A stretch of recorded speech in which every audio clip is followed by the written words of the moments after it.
ሰላም እንዴት ናችሁ? ውድ የቲቶር ታይም ቤተሰቦቻችን እንግዲህ ዛሬ በዚህ ቪዲዮ ጄኔራል ሳይኮሎጂ የተባለውን የትምህርት አይነት የምንማማር ይሆናል። በዚህም የተለያየ ምዕራፎችን በማንሳት የምንመለከት ቢሆንም በዚህ ቪዲዮ ግን ቻፕተር 1 ፓርት 1ን የምንመለከት ይሆናል። በዚህም ይህ ቻፕተር ዘ ኢዘንስ ኦፍ ሳይኮሎጂ የሚል ርዕስ ሲኖረው ይህም ርዕስ ምን ላይ ያጠነጥናል የምትሉ ከሆነ ሳይኮሎጂ የሚባለው የትምህርት አይነት ምን አይነት ትርጉም ይኖረዋል የሚለውን ማለትም የተለያዩ ፐርስፔክቲቮች ወይንም ደግሞ እውቃን የራሳቸው የሆነ ኢንስቲትዩሽን የሀሳብ ኢንስቲትዩሽን በመመስረት ይህ ሳይኮሎጂ የሚባለውን ቃል ተርጉመውታል እና ምንድነው የሚለውን ደግሞ አብረን የምንመለከት ይሆናል። እንደ መጀመሪያ ያህል the meaning of psychology originally the word psychology was derived from two Greek words ከሁለት የግሪክ ቃል የተገኘ ነው ይህ ሳይኮሎጂ ብለን የምንጠራው ቃል። ይህም ሳይክ የሚለው ሳውል ወይንም ደግሞ ስፕሪት የሚል ትርጓሜ ይኖረዋል። ይህም ሳይክ ማለት ነፍስ ወይንም ደግሞ እስትንፋስ እንደማለት ነው። ሎጎስ የሚለው ደግሞ ሎጊ የሚል ትርጉም ሲኖረው ይህም ስተዲ ወይንም ደግሞ ናውሌጅ ብለን እንጠራዋለን። እውቀት ወይንም ደግሞ ማጥናት እንደማለት መመርመር እንደማለት እንተረጉመዋለን። therefore literally the term psychology simply refers to the study of soul or spirit እነዚህን ሁለቱ ቃላቶች አንድ ላይ ደምረን የምናገኘው ወጥ የሆነ የሳይኮሎጂ ትርጉም ዘ ስተዲ ኦፍ ሳውል ወይንም ደግሞ የነፍስ ጥናት ብለን እንጠራዋለን ማለት ነው። ሌተር ኢምፕሩቭድ ኢንቱ ዲፋይኒንግ ኢት አስ ዘ ስተዲ ኦፍ ዘ ማይንድ ኦር ዘ ሳይንስ ኦፍ ኮንሺየስ የሚል ነው። ይህ ምንድነው? ከጊዜያት በኋላ ይህ ዘ ስተዲ ኦፍ ሳውል ወይንም ስፒሪት የሚለው ትርጓሜ ለውጥ ተደርጎበት ነበረ። ምን ወደሚል ነው የተለወጠው? ዘ ስተዲ ኦፍ ዘ ማይንድ ወይንም ደግሞ የአእምሮ ጥናት ወይንም ደግሞ የአስተውሎት ጥናት ወደሚል ተቀይሮ ነበር። ይሁንና ግን but as a nature of soul could not be defined ነፍስ የሚለውን እንግዲህ ነፍስ የሚለውን ቃል መተርጎምም ሆነ ወጥ የሆነ መልስ መስጠት አልተቻለም እና ምንድነው የሆነው? the concept of mind and the consciousness were narrow ይላል። ስለዚህ ሳይኮሎጂ የሚለውን ቃል ለመተርጎም ይሄ ማይንድ ወይንም ደግሞ ኮንሺየስ ያልነው ቃል ወይንም ደግሞ ትርጓሜ ለሳይኮሎጂ የሚመጥን ነው አልተገኘም። ሶ ዚስ ዲፊኒሽን ዌር ሪጀክትድ ሆነዋል። ተቀባይነቱ ቀንሶ እናገኛለን ማለት ነው። ቱዴይ አሁን ላይ ደግሞ however psychology is understood as the scientific study of human and animal behavior and mental process የሚል ትርጓሜ ይኖረዋል። ምን ማለት ነው? የአሁን ላይ የሚገኙ የሳይኮሎጂስቶች ምን ብለው ይተረጉሙታል ወይንም ደግሞ ይረዱታል? የሰው ልጅ የባህሪ ወይንም ደግሞ የተለያዩ እንስሳት ባህሪ ጥናት አድርገው ይረዱታል። በዚህም ይህ ሳይኮሎጂ የሚለው ቃል እንደተናገርኩት ከግሪክ ቃል የተገኘ ሲሆን ይህም የግሪክ ቃል አንዳንዴ በዚህ አይነት ምልክት የሚገለጽ ነው። ይህቺ ምልክት ሳይ በመባል ትታወቃለች ማለት ነው። እንዲሁም ደግሞ ሳይኮሎጂ ኢዝ ኤ ሳይንስ የሚሉ ደግሞ አሉ። ሳይኮሎጂን እንደ ሳይንስ የሚያዩ አሉ። ይህም እንዴት ነው የሚተረጉሙት? as a science psychology obtain knowledge through systematic and objective method ሳይኮሎጂ ሳይንስ ነው ያልንበት ምክንያት ሲስተማቲክ ወይንም ደግሞ ኦብጀክቲቭ የሆነ ወጥ የሆነ በጥናት የሚደገፍ ዘዴን ለጥናቱ ስለሚጠቀም ነው ብለው ሀሳባቸውን ይገልጻሉ። በዚህም ምንድነው ሶስት አይነት ቤዚክ አክቲቪቲ ዛት ሳይንስ ሪኳየር በመሰረቱ ሳይንስ ሶስት አይነት ሂደቶችን ይከተላል ወይንም ደግሞ ይፈልጋል። ይህንንም ሂደት ያሟላ ነው ብለው ይገልጹታል። እነዚህ ሂደቶች ደግሞ ምንድናቸው ካል ሜዠርመንትን መሰረት ያደረገ ነው። ሪሰርች ላይ እንደ ሳይንስ ሪሰርች ላይ መሰረት የሆነ ነው። እንዲሁም ደግሞ በቲዮሪ መልኩ ይፋ የሆነ ወይንም ደግሞ የተገለጸ ነው ማለት ነው። በዚህም ላይ ደግሞ ስንመለከት ኢን ዘ ሳይንቲፊክ ስተዲ ዘ ኤቨንት ቱ ቢ ስተዲድ ሹድ ቢ ሜዠረብል የምንመረምረው በሳይኮሎጂ አተያይ ማለት ነው። የምንመረምረው ነገር ምን መሆን አለበት? ሜዠረብል ወይንም ደግሞ የሚለካ የሚመረመር መሆን አለበት ብለው ሀሳባቸውን ያስቀምጣሉ። አስ ኤ ሳይንስ ሳይኮሎጂስት ዩዝስ ቲዮሪ ቱ ዲስክራይብ ኤክስፕላይን ፕሬዲክት ኮንትሮል ቢሄቨር ብለው ሀሳባቸውን ይገልጻሉ። ይህ ማለት ምንድን ነው? ሳይኮሎጂ ሳይንስ ነው ካልን ምንን መሰረት ያደርጋል? ቲዮሪ የሚለውን ሀሳብ ይጠቀማል። ይህም ለምንድን ነው? ነገሮችን ወይንም ደግሞ ባህሪያትን ዲስክራይብ ወይንም ደግሞ ለመግለጽ ኤክስፕላይን ፕሬዲክት ለማድረግ ወደፊት እነዚህ ባህሪያቶች ወዴት ይቀየራሉ፣ ምን አይነት መስመርንስ ይይዛሉ ወደሚለው ለመገመት ያስችላል ብለው ቲዮሪን ይጠቀማል ይላሉ። እንዲሁም ደግሞ ኮንትሮል ቢሄቨሮችን እነዚህ ፕሪዲክት የተደረጉትን ቢሄቨሮች ወጥ ሆኖ ትክክለኛ ቢሄቨር መሆን እንዲችሉ ኮንትሮል ማድረግ እንዴት እንደሚቻል ይረዳል ብለው ቲዮሪ የሚለውን ነገር አስቀምጠዋል ማለት ነው። በሌላ በኩል ደግሞ ሳይኮሎጂ ዲልስ ዊዝ ቢሄቨር የሚሉም አለው። ይህ ማለት ምንድን ነው? ሳይኮሎጂ ባህሪን ነው የሚያጠናው የሚለው አይደለም፣ ሳይንስ አይደለም፣ ባህሪን ነው የሚያጠና የሚሉም አሉ። ይህም ምንድን ነው? ሀሳባቸውን እንዴት ይገልጹታል?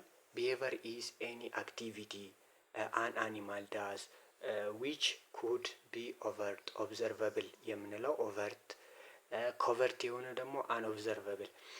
እንዴት ነው? ይህ ባህሪ የምንለው ነገር የሆነ ነገር ነው። ይህ ነገር ደግሞ አንድ አኒማል ወይንም እኛ ሰዎችንም አካቶ ማለት ነው ያለን ነገር ነው። ይህም ምንድን ነው? የሚታይ ኦቨርት የሆነ ወይንም ደግሞ የማይታይ ኮቨርት የሆነ ሊሆን ይችላል ብለው ይገልጻሉ። በዚህ ደግሞ አንድ ጥያቄ ተያይዞ ይነሳል። ይህም ጥያቄ ምንድን ነው? ዋይ ዱ ዩ ቲንክ ሳይኮሎጂስት ስተዲ አኒማል ቢሄቨር የሚል አለ።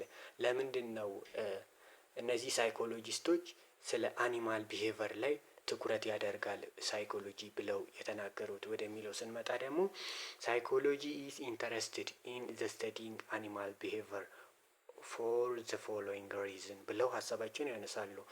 የመጀመሪያው ሪዝናቸው ምንድን ነው? መኒ ሲሚላሪቲስ ኤግዚስት ቢትዊን አኒማል ኤንድ ሂውማን። እንደምታውቁት እንግዲህ ሰው ልጅ ሳይንስ ምን ይላል? ሰው ልጅ ከጎሪላ ወይንም ደግሞ ከተለያዩ ባቡኖች ጋር የአርኪቴክት ወይንም ደግሞ የጥናት መሰረት እንደሚያሳይ የሆነ ቅርበት እንዳለ ያሳያል። በዚህ ምንድን ነው ይሄኛው ምክንያት?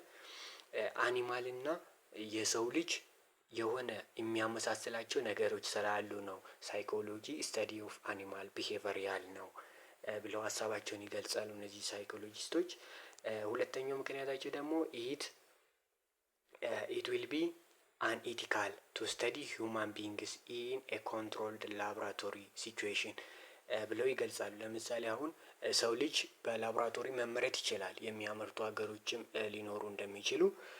ይህ ግን አንኢቲካል ነው ወይንም ደግሞ ትክክል ያልሆነ ነገር ነው ብለው ሀሳባቸውን ይገልጻሉ። ወደ ላቦራቶሪ ወስደው የሰው ልጅን ባህሪ ማጥናት ስለማይቻል እንስሳቶችን እዛ ወስደን ምን እናደርጋለን? ባህሪያቸውን በማጥናት ከሰው ልጅ ጋር የሚያመሳስላቸውን ባህሪ ቀርጸን በማውጣት ለሰው ልጅ ምን እናደርጋለን ይላሉ? እንወክላለን። የሰው ልጅ እንደዚህ አይነት ባህሪ አለው ብለን እንናገራለን ብለው ሀሳባቸውን ይገልጻሉ። በዚህም ደግሞ ዋት ሳይኮሎጂስት ኢዝ ኤንድ ዋት ኢዝ ኖት ብለውም የሚል ጥያቄ ይነሳል በዚህ የሳይኮሎጂስቶች እሳቤ ውስጥ ማለት ነው። እነሱ ደግሞ ምን ይላሉ? ዋት ሳይኮሎጂ ኢዝ ለሚለው በእነሱ አስተሳሰብ ማለት ነው ሳይኮሎጂ ኢዝ አ ሶፍት ሳይንስ ኤንድ ሄልፒንግ ፕሮፌሽን ዛት ዲልስ ዊዝ ማላጀስትመንትስ ፕሮብሌም ኦፍ ኢንዲቪዥዋል። ይህ ምንድን ነው? ይህ ቀለል ያለ የሳይንስ አይነት ሲሆን ይህም ምንድን ነው?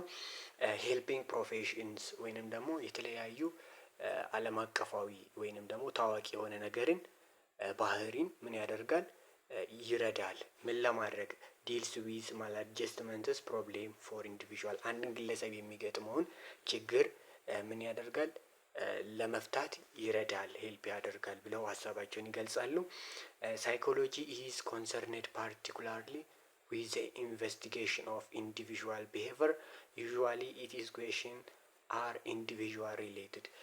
ምንድነው የሳይኮሎጂ ጥናት መሰረት የሚዋቀረው ወይንም ደግሞ የሚቋቋመው በአንድ ግለሰብ ኢንዲቪዥዋል ግለሰብ ላይ መሰረት የሆነ ነው ብለው ሀሳባቸውን ይገልጻሉ። በዚህም የአንድን የኢንዲቪዥዋል ቢሄቨርን ምን ያደርጉታል ኮንሰርንድ አድርገው ያጠናሉ። ከዚህም ደግሞ ምን ያደርጉታል እንደ ሂውማን ቢንግ ብለው ደግሞ አሁን ያንን ባህሪ ይፋ ያደርጋሉ የሚል ሀሳብ አለው። ሌላኛው ደግሞ ዋት ሳይኮሎጂ ኢስ ኖት ሳይኮሎጂ አይደለም የሚሉት ደግሞ ምንድነው ሳይኮሎጂ ኢስ ኖት ኮመን ሴንስ ቋሚ የሆነ እሳቤ አይደለም ወይንም ደግሞ ወጥ የሆነ እሳቤ አይደለም ማለትም በአንድ ነገር ላይ ያተኮረ አይደለም ብለው ሀሳባቸውን ይገልጻሉ። ይህም ምንድነው የሚባለው ሉክ ኦፍ ዘ ላይንስ ኦፍ ዘ ፓልም ኦፍ ፒፕል ኤንድ ቴሊንግ ዜር ፊውቸር የሚል ነው።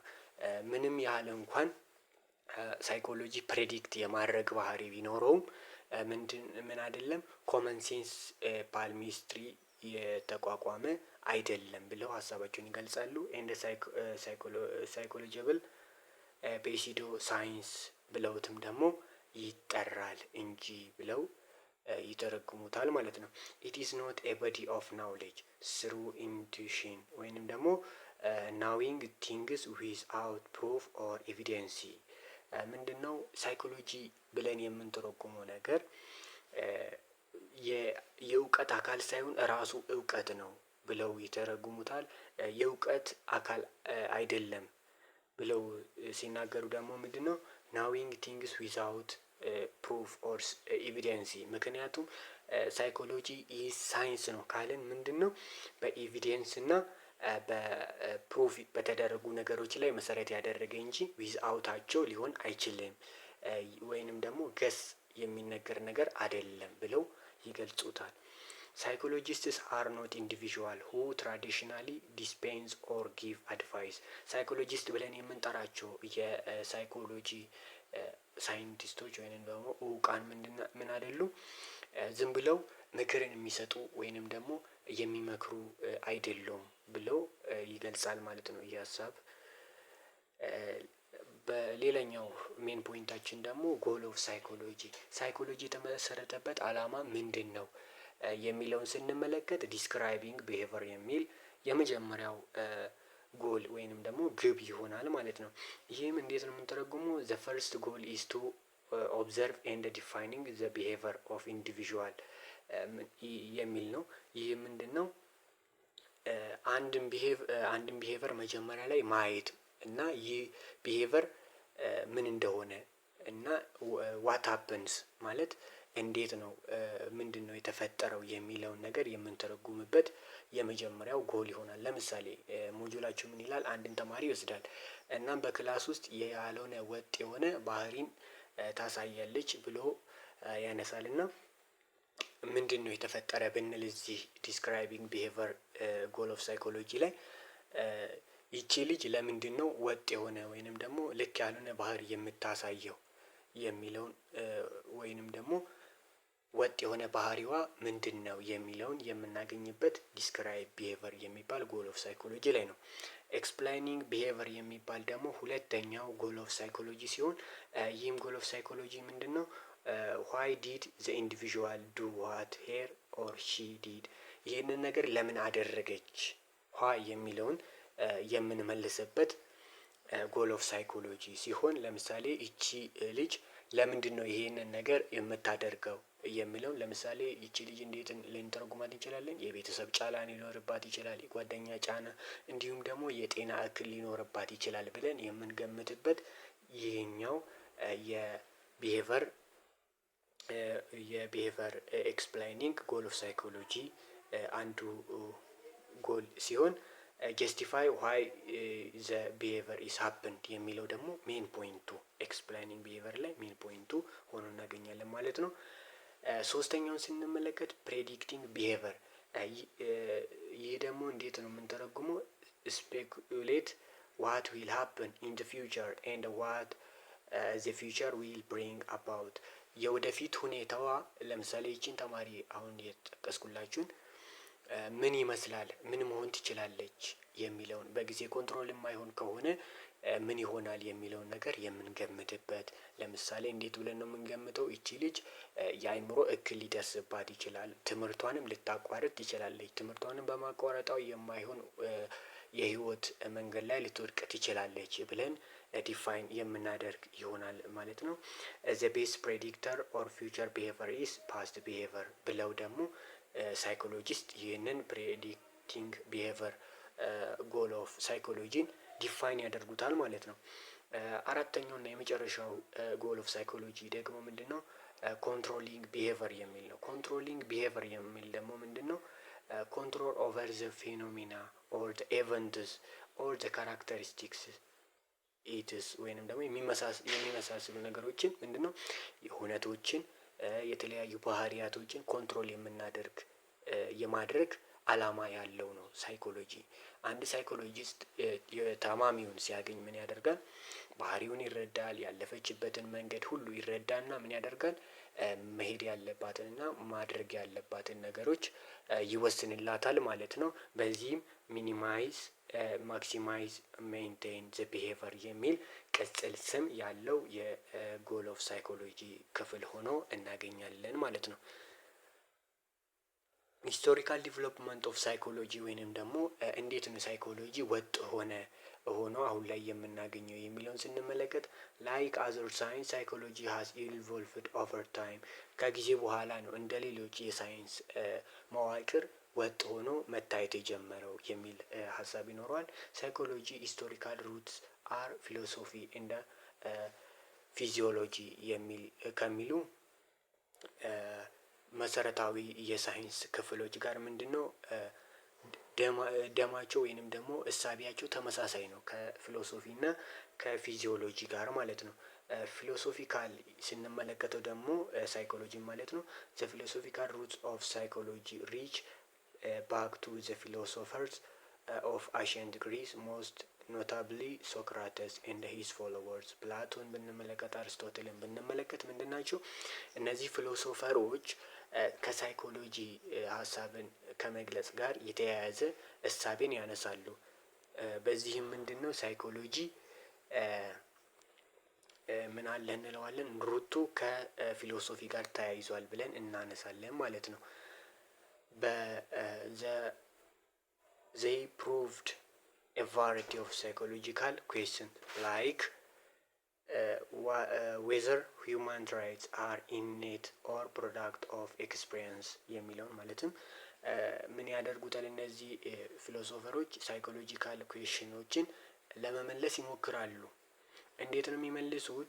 ዌዘር ሂውማን ትሬትስ ወይንም ደግሞ የሰው ዝርያ ያላቸው ሰው ብለን የምንጠራቸው ፍጡራን በተፈጥሮ የተገኙ ናቸው ወይንስ ደግሞ በኤክስፒሪየንስ ወይንም ደግሞ ቀስ በቀስ ዲቨሎፕ የሆኑ ናቸው የሚለውን ዲፋይን ያደርጉታል። አር ፒፕል ኢንሄሪትሊ ጉድ ወይንም ደግሞ ሰዎች በተፈጥሯቸው መልካም ናቸውን የሚለውንም ጥያቄ ለመመለስ ይሞክራሉ። እንዲሁም ደግሞ ሃው ካን ፒፕል አቴን ሃፒነስ የሚለው ነው። እንዴት የሰው ልጅ ደስታ ላይ መድረስ ይችላል፣ ባህሪያቶቹን ተቆጣጥሮ ደስታ ላይ መድረስ ይችላል የሚለውን እነዚህ ፊሎሶፈሮች በሳይኮሎጂ ውስጥ የሚነሱትን እንደነዚህ አይነት ጥያቄዎችን ይመልሳሉ ማለት ነው። በሌላ በኩል ደግሞ ዋት ሞቲቭ ኦር ድራይቭ ቱ ፒፕል ሃቭ ፒፕል ወይንም ደግሞ ሰዎች አንድ ነገር እንዲኖራቸው ሞቲቭ ወይንም ደግሞ ድራይቭ የሚያደርጓቸው ነገሮች ምንድን ናቸው የሚለውንም ምን ያደርጉታል? ዲፋይን ያደርጉታል። ዋት ኢዝ ዘ ካውዝ ኦፍ ሜንታል ኢልነስ፣ እነዚህ ሜንታል ኢልነሶች እንዴት ነው በሰው ልጅ ላይ ሊፈጠር የሚችለው፣ በእንስሳትም ላይ ቢሆን እንዴት ነው ሊፈጠር የሚችለው የሚለውን ሀሳብ ምን ያደርጉታል? ይገልጹታል ማለት ነው። በሌላ በኩል ደግሞ ምንድነው ሲንስ ሳይኮሎጂ ኢዝ ዘ ያንገስት ዲሲፕሊን ወይንም ደግሞ ይህንን ሀሳብ ወደ ሳይኮሎጂካሊ ስናመጣው ምንድነው ሳይኮሎጂ ወጣት የሆነ የትምህርት አይነት እንደሆነ እንረዳለን ማለት ነው። ያንገስት ዲሲፕሊን ብለን ኢት ቦሮውስ ዜር ሜቶዶሎጂ ብንመለከት የሚጠቀመው ሜቶድ ቲዮሪዎቹን ሜዠረብል ኤንድ አንሜዠረብል የሆኑትን ባህሪያቶችን አመዛዝን ስንመለከት ይህ የትምህርት አይነት ያንገስት ዲሲፕሊን ብለን እንተረጉመዋለን ማለት ነው። ሌላኛው ባዮሎጂካል ቤዝ ኦፍ ሂውማን ቢሄቨር። ይሄኛው ባዮሎጂካሊ ሳይኮሎጂ ምንድነው? በሰው ልጅ ባህሪ ላይ ምን የሆነ ነው? መሰረቱን የጣለ ነው የሚል ሀሳብን መመልከት እንችላለን። ሳይኮሎጂ was emerged as a science of mental life in 1879 with the opening of the first psychological laboratory in Europe። ምን ሆነ? በ1879 ማለት ነው የሆነ የሳይኮሎጂካል ላቦራቶሪ የሚባል በዩሮፕ ውስጥ ተፈጠረ። በዚህ ምክንያት ደግሞ ምንድነው ይህ ሳይኮሎጂ የምንለው የትምህርት አይነት ጎልቶ የታየበት አመት ብለን እናገኛለን ማለት ነው። ዊሊያም ዋንዳንት የሚባል ደግሞ የዚህ ላብራቶሪ መስራች እና ስራ አስኪያጅ የነበረ ሲሆን who formally considered as a father of psychology in ሌፕዚግ ጀርመኒ። በአውሮፓ ሀገራት ውስጥ በተለይም በጀርመኒ የሚገኘው ዊሊያም ዋንዳንት የሚባለው ግለሰብ ምን አደረገ? እንዴት ነው የሚታየው? እንደ ፋዘር ኦፍ ሳይኮሎጂ በመባል ይታወቅ ነበረ። ምክንያቱም በሳይኮሎጂካል ላቦራቶሪ መስራችና የጥናት ተንታኝ ሆኖ እንዲሁም ደግሞ ባለቤት ሆኖ ሲያገለግል ነበርና ማለት ነው። this year is concerned as the birth of psychology as a separate field of study።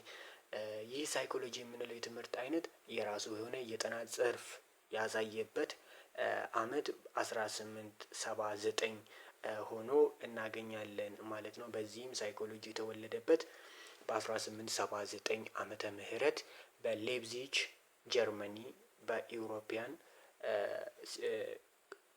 ዓለም ወይንም ደግሞ ክፍለ ዓለም ላይ እናገኛለን ማለት ነው።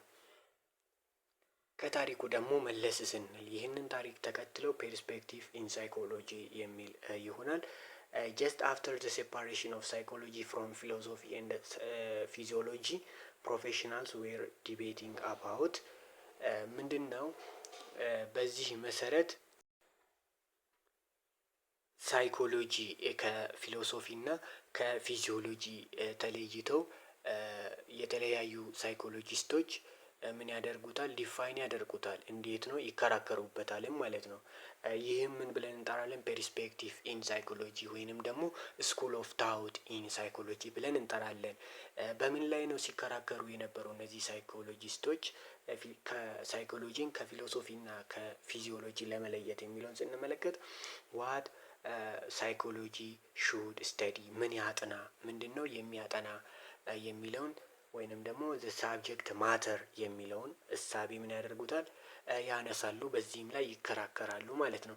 እንዲሁም ደግሞ ሃው ሳይኮሎጂ ሹድ ዱ ኢት እንዴት ነው ያንን ነገር የሚያደርገው፣ ምን አይነት ሜቶዶሎጂን ተጠቅሞ ነው የሚያደርገው የሚለውን ሀሳብ ግልጽ አድርገው ይወያዩበታል፣ ይከራከሩበታል። የራሳቸውንም የሆነ ወጥ የሆነ እሳቤያቸውን ይገልጻሉ ማለት ነው።